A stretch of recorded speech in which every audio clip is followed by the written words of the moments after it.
À l'affiche aujourd'hui, Benjamin Biolay, le plus prolixe des auteurs-compositeurs français, revient avec le Disque Bleu, un double album comme une invitation au voyage, l'occasion de revenir sur l'itinéraire d'un artiste couronné de 4 victoires de la musique. Ça valait le coup d'essayer, le coup de lapin doré, le diable en déshabillé, vêtu de rien qu'un grain de beauté, de beauté.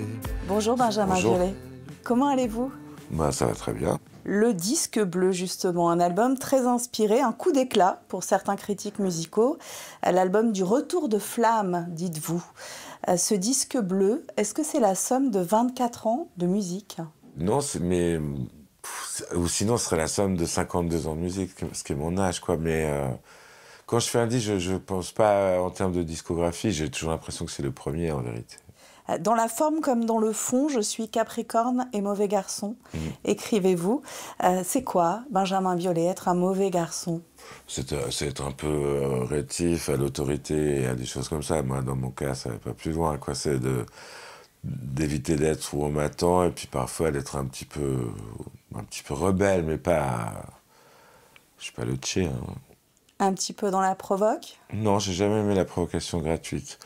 On est malheureusement souvent dans une situation où, quand on dit exactement ce qu'on pense, ça paraît de la provocation. J'écris ça juste avant de tomber. J'ai même pas vu ma vie défiler. Mais vu la fée sur mon berceau qui de près s'est penché. Le Disque Bleu se partage en 2 volets, visiteur et résident. Vous vous sentez comment, vous, Benjamin Biolay, visiteur, résident en France ? Moi, je me sens les deux, partout. Et naturellement, je suis naturellement résident en France et visiteur en Amérique latine, par exemple. Vous passez plusieurs mois par an en Argentine. Ouais. Qu'est-ce qui vous relie à l'Amérique latine ? Ma fille, qui est franco-argentine, et puis la culture, ce pays. Peut-être que c'est pas très exotique. Quand on connaît bien Buenos Aires, on se rend compte que c'est peut-être la ville la plus européenne d'Amérique latine, c'est la plus italienne en tous les cas, et au niveau de l'architecture la plus française. Il y a des quartiers quasiment haussmanniens, il y a un quartier qui s'appelle la Recoleta, on dirait vraiment Paris. C'est sans doute ce qui m'attire, c'est d'être aussi proche et aussi loin, quoi. Et comment on voit la France de là-bas ?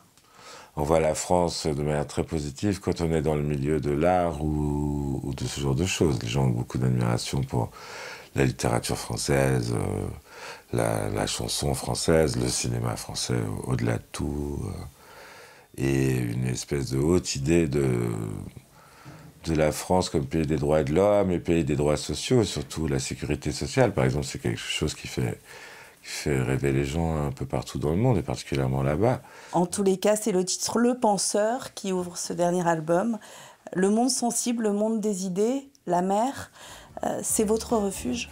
À la mer, ça a toujours été... Après, je suis pas un marin, hein. J'aime bien être sur un bateau vite fait et tout, mais je vais pas très très loin, hein.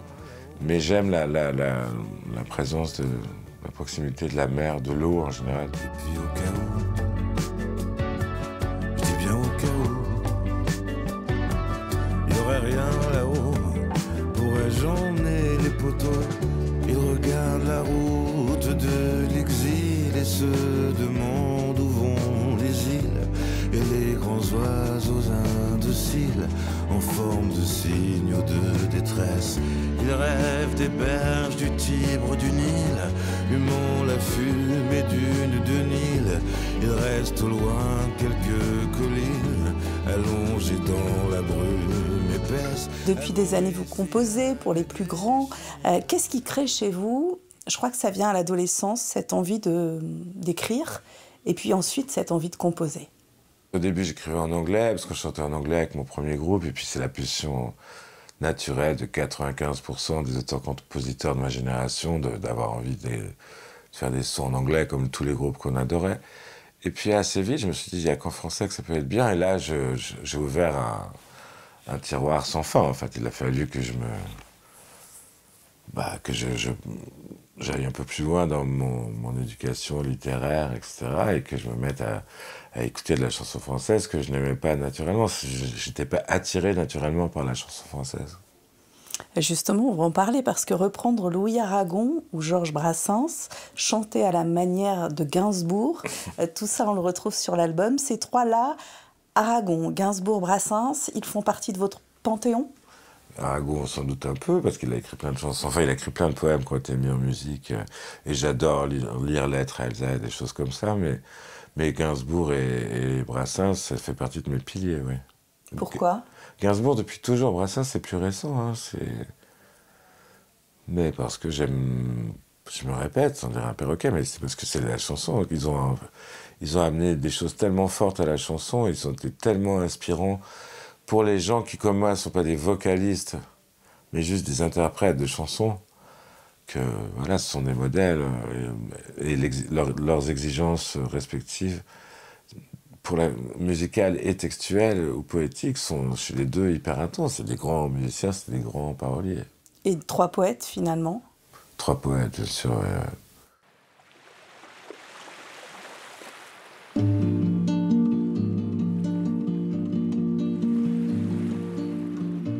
Oh la guitare,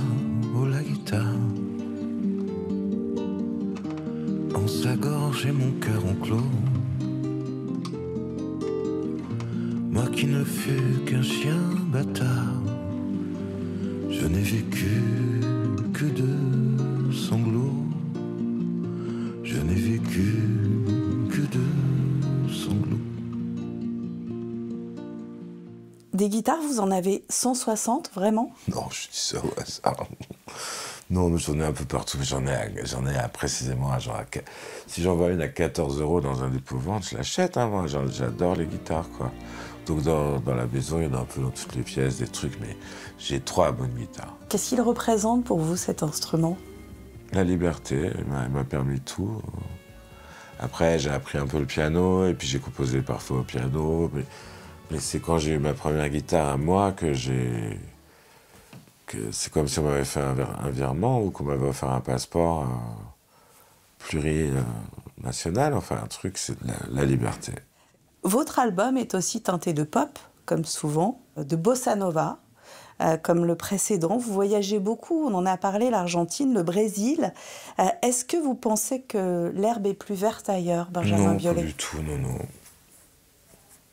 Non, je pense qu'il faut suivre le cheminement de sa propre vie. Moi, je passe du temps en Argentine, donc j'ai pas envie de juste être... j'ai pas envie de pas travailler quand je suis en Argentine. J'ai envie de continuer à faire ce que j'aime. Donc, j'ai une ou deux guitares, je fais des chansons, puis à un moment, je voulais les enregistrer en studio. Comment ça se passe politiquement en Argentine ? Mal, hein, c'est très compliqué. Mais on est à une période clé, il va y avoir des élections de mi-mandat qui peuvent faire basculer le pays dans un sens ou l'autre. Mais de ce que je vois, le président Milei, ce fou furieux, est très, très décrié.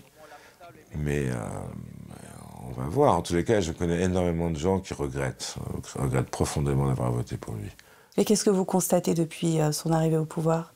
Pour les gens, pour le quotidien ? À part les chiffres macroéconomiques qui sont, paraît-il, bons, j'ai une amie qui m'a dit chaque jour c'est pire. C'est vraiment ça, hein. Quand j'y suis, je vois chaque jour il y a un truc pire. Et puis c'est quelqu'un qui se vendait en grand pourfendeur de la corruption. Il est déjà impliqué dans une affaire de crypto-monnaie. Sa sœur, secrétaire de la présidence aussi. Enfin, vous voyez, tout part à volo. Puis la violence de sa politique envers les pauvres est atroce. Enfin, c'est atroce. Sans parler de la violence du maintien de l'ordre aussi. Il a supprimé ou gelé ou baissé certaines retraites, ça dépend. Et il y a eu évidemment des manifestants très âgés qui sont allés dans la rue, ils se sont fait massacrer par la police, ils se sont fait taper, vraiment molester, quoi. Donc c'est un pays dur, et puis il faut entendre les conneries qu'il est capable de dire, c'est gênant. C'est la fin de beaucoup de liberté, à vous entendre. Après, il y aura peut-être un backlash. Vous savez, au Brésil, il y a 6 ans, c'était encore Bolsonaro. Et les Brésiliens ne voyaient pas d'avenir, ils se tiraient tous. Je connais plein de musiciens qui étaient partis. Et puis Lula est revenu, ça va mieux. La pauvreté a été endiguée ou quasi endiguée selon les chiffres. Quand vous voyagez comme ça, vous dites j'ai de la chance d'être français, de vivre en France. Ou alors vous vous dites au contraire, ben, ça m'inquiète pour mon pays aussi, ce qui pourrait se passer. Je me le dis, moi, l'ambiance, elle commence à être délétère et il y a des moments où on se dit, wow, ici aussi, c'est pas terrible, quoi. Les Gilets jaunes a été, par exemple, un engrenage. On a vu quand même, pareil, un maintien de l'ordre avec des gens très violents, avec des gens éborgnés. Et puis, je trouve que stigmatiser les gens qui réclament des droits sociaux en les traitant de factieux ou séditieux, c'est très trumpiste comme truc, quoi. C'est très violent, c'est radical, c'est manichéen. En tous les cas, on vit sous un centre très autoritaire. Et c'était, en général, ce sont les prémices de l'arrivée au pouvoir de personnages comme Milei. Et vous faites vos adieux à Paris. Non. C'est une des chansons de l'album. C'est un clin d'œil. Allez, en même temps, elle est hyper parisienne, la chanson, il y a même de l'accordéon dedans. C'est le seul titre de toute ma discographie avec de l'accordéon. Vous nous rassurez alors. Mais oui, c'est adieu au milieu parisien, à ce milieu comme ça, complètement endogène. C'est entre-soi peut-être. Ouais, c'est entre-soi. Vous ne vous sentez pas appartenir en tout cas à ce monde-là. Je me sens pas non plus à vivre complètement en marge de ce monde-là pour lequel je n'ai pas de haine ni de mépris. C'est juste que moi, je suis quelqu'un de plutôt solitaire et puis je suis pas aussi connecté aux enjeux sociétaux que ces gens. Moi, je suis dans la lune, comme disait ma mère. Merci infiniment, Merci Benjamin Biolay. Merci. On vous retrouve très vite sur scène autour de ce double album, le disque bleu, une version acoustique, l'autre électrique, et une grande tournée. Merci à tous, à très vite. On se quitte avec Adieu Paris. Paris les bains, Paris chagrin, Paris station balnéaire. Le pied marin ne me sert à rien, sans bord de mer, sans brise-lame et sans cargo. Adieu Paname, tu pleures trop, sans demoiselle sur un piaggio. Adieu